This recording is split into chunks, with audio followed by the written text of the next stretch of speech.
I'm majoring in film production and marketing, basically the basis of advertising.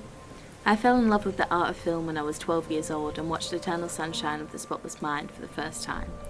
It was raining outside and my parents left me home alone with the DVD and said, "Don't worry if you don't understand it." I didn't understand it, not at all, but there was so much feeling. It felt like the film transcended all normative film structure and even language. It was just like a dream, nonsensical, ego-charged, and full of pure emotion. The film ended and I realized that I hadn't moved for 2 hours and my back was stiff. This was the moment I realized film was my passion. Over the years, I tried to channel my energy into other hobbies like science, business, or even sales. I knew that the film industry was competitive and was trying to avoid a hard career. But whenever a movie made me cry in the cinema, or when the theatre curtains opened and the audience went quiet, I had a feeling that was heart-crushingly undeniable. It was what I was born to do. Cliché, but true. I have an addiction to capturing moments in time. When people ask me why I study film, I feel like asking them why they don't. How can you not be allured by its magic, its ability to capture your first love, moments with past loved ones, and have you look eye to eye with your younger self? It is the reason I get up every day. It is the reason I go to university. And university has only heightened my passion for it. As David Lynch once said, films are 50% visual and 50% sound.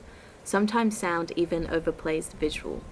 When I learned how to make a soundtrack at university, I experienced this firsthand. The simple process of putting music to a pre-existing visual was eye-opening. I was able to see the impact sound had on the overall mood and even narrative of the film.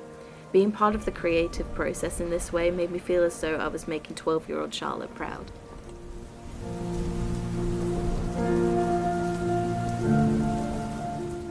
I just have always adored being part of the construction of film. It is like being given the magician's secrets, but when I was in year 11, I turned to theatre. I was struggling to form any sense of identity, so I signed up as a light operator at my local theatre group, Castle Hill Pavilion Theatre. Seeing a play come together like that made me fall in love with the creative process even more. However, theoretical studies have shaped me just as much as practical experiences. When I learnt about the romantic authorship and copyright law, it set me free.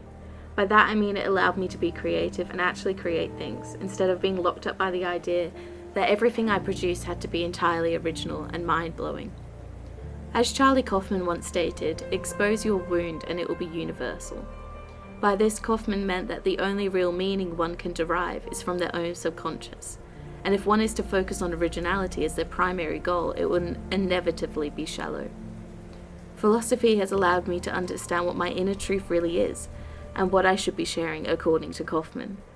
In one of my first year subjects, the philosophy of human nature, we read a text called The Mind-Body Problem, written by Nagel in 1987.